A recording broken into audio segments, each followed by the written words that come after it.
This thing is pretty gross. I don't really like it, so I'm going to chug it real quick to start this video. But let's talk 4 players that the Golden State Warriors are going to have to make a decision on and move on, because Draymond Green wants a max contract. Oh. Now, listen, guys. Let's talk about the Warriors. If you guys haven't realized, they're going to have to make a decision. First off, Draymond Green wants that max deal, which, if you guys don't know, Draymond Green is set to make $25.8 million this coming season. And he's due $27.5 the following year, but it's a player option. He can decline it and become a free agent this upcoming summer. So the max extension Green could sign starting next week on August 3rd, which is the first day that he can sign an extension, would be a 4-year deal worth $138.4 million. His starting number of that first year in the max deal would only be $3.4 million more than the $27.5 million player option he has. But that's not a ridiculous raise or an uncontrollable tax spike. The problem with that deal is he will be, when that deal starts or ends, 37 years old and have accounted for $164.2 million over the next 5 seasons. So, through all indications, there are no plans that the Warriors are going to offer Green a maximum extension, and there's no current traction of any type of extension being offered. And for right now, the typical pattern of the Golden State front office is extend with 1 year remaining. Even Steph Curry waited until 1 year remaining before signing his extension last offseason. Green has 2 years remaining on his max extension. While he could opt out a year earlier, the Warriors' current preference is a talk extension with Green next summer. I expect Green to stay, and no one wants an unhappy guy, and he's the biggest voice. His presence is felt unlike any other player, so expect him to stay. Now, Andrew Wiggins. It's been interesting because Wiggins is entering the final season of his deal before unrestricted free agency. He will make $33.6 million. A 20% raise of his current salary would put the starting salary of a max extension around $40.3 million. And negotiations won't begin there. Okay? The reason why, even though he had the best rebounding rate of his career, he scored a reasonably efficient 16.5 points per game as a secondary option and served as the primary effective defender against Luka Doncic and Jason Tatum. The thing is, and he doesn't turn 28 until February. He's a durable two-way wing who's now a proven contributor to a winning environment. On his next long-term deal, you theoretically get the prime years of his career. Now, there aren't a ton of teams with enough projected salary cap to easily offer Wiggins a contract that begins near $35 million or above.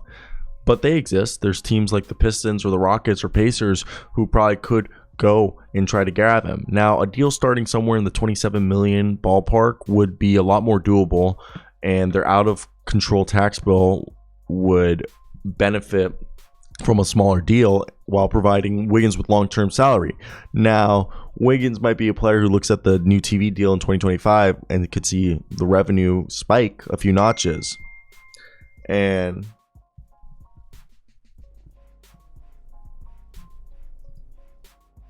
now, when you look at a team like the Warriors, I think they would benefit incredibly from keeping Wiggins on a deal. Like I said, if you look at Wiggins, maybe a 4-year, $121 million extension is a deal that's good for both sides because the contract wouldn't age well, and it's a risk that I think all sides would be willing to take.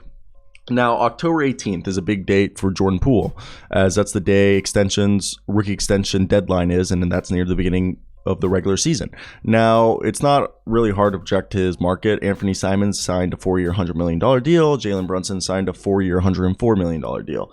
Now, Poole averaged 24.7 points, 47.3% from the field, 42% from 3 in the final 21 games when Curry went out with injury. Now, he led the NBA with 85 threes in March and April combined, and he led the NBA for the entirety of the season with his free throw percentage of 92.5%. Then in the playoffs, in 22 games, he averaged 51% from the field, 39 from 3, 92 from the free throw line on 17 points a night. And now when we look, I think a 4-year, $110 million deal would fit the bill perfectly for him, and it would work out rather well, okay? And now he's a guy that I think would...